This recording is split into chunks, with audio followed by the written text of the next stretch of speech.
بدقسمتی سے پاکستان کا نظام مملکت خاصا پیچیدہ ہے. یہاں صرف وہی نہیں ہوتا جو نظر آتا ہے، بلکہ جو نظر نہیں آ رہا ہوتا وہ بھی ساتھ ساتھ چل رہا ہوتا ہے، ڈیولپ ہو رہا ہوتا ہے، اور اچانک جب بہت بڑا ہو جاتا ہے تو سب کی نظروں کے سامنے آتا ہے اور سب پریشان ہو جاتے ہیں کہ یہ کیا ہو گیا. اس وقت تو یہی لگ رہا ہے کہ پاکستان میں اگر کوئی خطرے میں ہے تو وہ تحریک انصاف اور اس سے وابستہ لوگ ہیں، لیکن سچ یہ ہے کہ ان کے ساتھ ساتھ پاکستان کی حکومت، سویلین حکومت بھی اس وقت بہت بڑے خطرے سے دوچار ہے، مگر یہ خطرات بظاہر اس وقت نظر نہیں آ رہے. البتہ بیک گراؤنڈ میں بہت تیزی سے جوان ہوتے جا رہے ہیں، اور جب تحریک انصاف کا غلغلہ ایک جانب بیٹھ جائے گا، یعنی جب تحریک انصاف کو دہشت گرد قرار دے کر بین کر دیا جائے گا اور عمران خان اور تحریک انصاف پاکستان کا کم از کم کچھ عرصے کے لیے ماضی بن جائیں گے، تو اس کے بعد جب یہ موضوع نہیں رہے گا عوام کے پاس اور ٹی وی چینلز کے پاس، تو سب کو نظر آئے گا کہ حکومت بہت بڑے خطرات سے دوچار ہے. کیونکہ ظاہر ہے تب میڈیا اور عوام نیا ٹاپک ڈھونڈیں گے گوسپس کے لیے اور ٹاک شوز کے لیے، اور اس وقت جب وہ حکومت کی حالت زار پر نظر ڈالیں گے تو انہیں پتہ چلے گا کہ حکومت کی حالت تو شاید تحریک انصاف کی حالت سے بھی زیادہ بری اور قابل ترس ہو چکی ہے. پاکستان سٹیٹ نہیں ہے، سیکیورٹی سٹیٹ ہے، یعنی یہاں پر سیکیورٹی اسٹیبلشمنٹ مضبوط ہوا کرتی ہے اور سویلین ادارے نہ ہونے کے برابر ہیں اور بہت کمزور ہیں، وہ اپنی کوئی حیثیت نہیں رکھتے. چنانچہ جس گروہ کے پیچھے سیکیورٹی اسٹیبلشمنٹ ہوا کرتی ہے وہ گروہ پاکستان جیسی سیکیورٹی سٹیٹس میں مضبوط ہوتا ہے، اور بظاہر وہ کسی خطرے میں مبتلا نہیں نظر آتا کسی کو، اور لگتا ہے کہ اس کے پاس اتنی طاقت ہے کہ وہ سب کو کچل سکتا ہے. بین ہی یہی صورتحال 2018 سے کے الیکشن کے بعد سے 2-3 سال تک جناب عمران خان کی رہی. ان کے پیچھے چونکہ سیکیورٹی اداروں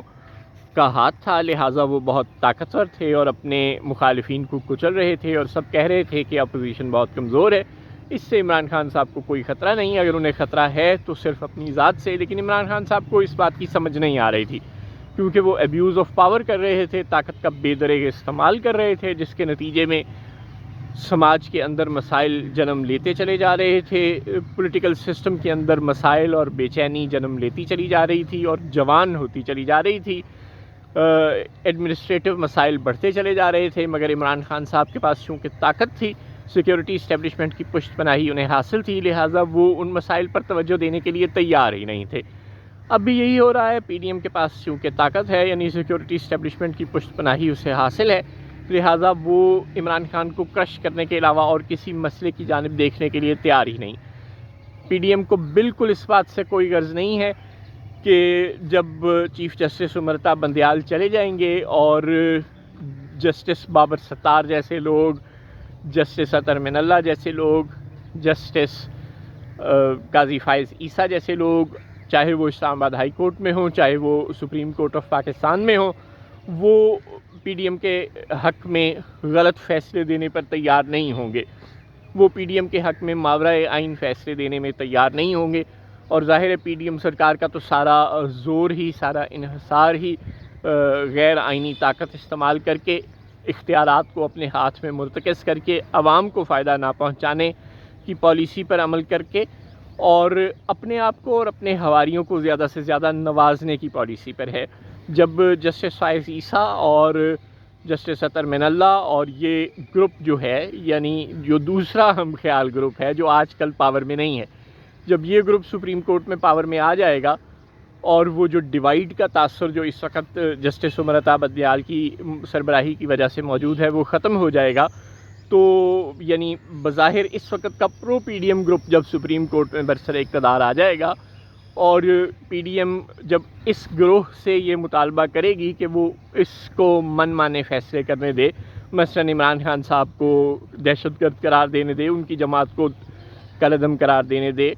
آڈیو لیکس میں ملزم قرار پانے والے، آڈیوز لیک ہونے والی آڈیوز میں غلط کارروائیوں میں ملوث افراد کے خلاف فیصلے دے، تو جب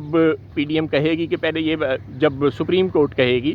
کہ پہلے جناب یہ بتائیں کہ یہ آڈیوز جو ہیں وہ آپ نے ریکارڈ کس قانون کے تحت کی، جیسا کہ اب جسٹس بابر ستار نے یہ سوال کر لیا ہے، تو پھر پی ڈی ایم حکومت ایکسپوز ہو کر رہ جائے گی.